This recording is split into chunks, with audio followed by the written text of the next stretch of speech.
বই নিয়ে আমাদের নানা রকমের কৌতূহল থাকে, আমাদের ভালো লাগা ভালোবাসা তো থাকেই।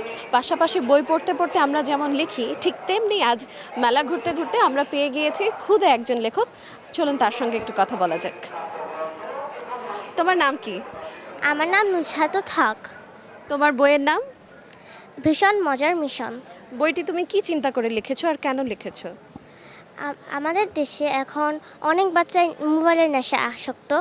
এখন আমি এই বইটা লিখে আমার আমার বয়সী বাচ্চারা যারা মোবাইলের নেশা আসক্ত তাদের বইয়ের লেখা ও পড়ায় আক্রান্ত করতে চাই, সেজন্য এটা আমি লিখেছি। বইটি তুমি লিখেছো, কোন বিষয়টির প্রতি তুমি উদ্বুদ্ধ হয়েছিলে লিখতে? তোমাকে কোন বিষয়টি আকর্ষণ করেছে যে আমি বইটি লিখি?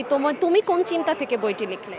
এই যে বাচ্চারা যাতে বই পড়াতে আক্রান্ত হয়। এখন আমি যদি বলি, তুমি নিজেও তো ছোট, হ্যাঁ, তুমি যে বইটি লিখলে হুট করে তোমার মাথায় কেন চিন্তা আসলো যে আমি একটি বই প্রকাশ করব? আসলে আমি অনেক বই পড়ি, জাফর ইকবালের অনেক বই পড়া হয়েছে, তো পড়তে পড়তেই হঠাৎ করে এটা হয়ে গিয়েছে। তোমার প্রিয় লেখককে আর প্রথম কোন লেখকের প্রেমে তুমি পড়েছিলে বলো তো? আসলে আমার প্রিয় লেখক মোহাম্মদ জাফর ইকবাল, তার বই পড়তে পড়তে আর কি আমার লেখা শুরু হয়েছিল। তুমি কোন স্কুলে পড়ো, কোন ক্লাসে পড়ো? আমি ভিকারুননিসা নূন স্কুল অ্যান্ড কলেজে চতুর্থ শ্রেণীতে পড়ছি। তোমাকে অসংখ্য ধন্যবাদ আমাদেরকে সময় দেওয়ার জন্য। Thank you. 2025-এর এবারের বইমেলায় সুন্দর সুন্দর স্টল, সুন্দর সুন্দর বইয়ের পাশাপাশি কিছু সুন্দর বিস্ময়কর ঘটনাও আছে।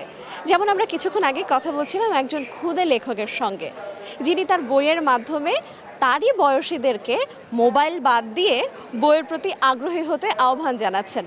আমরা এমনই আরও অনেক ঘটনা নিয়ে কথা বলবো। ততক্ষণ পর্যন্ত সুস্থ থাকুন, ভালো থাকুন, সঙ্গে থাকুন সময়ের।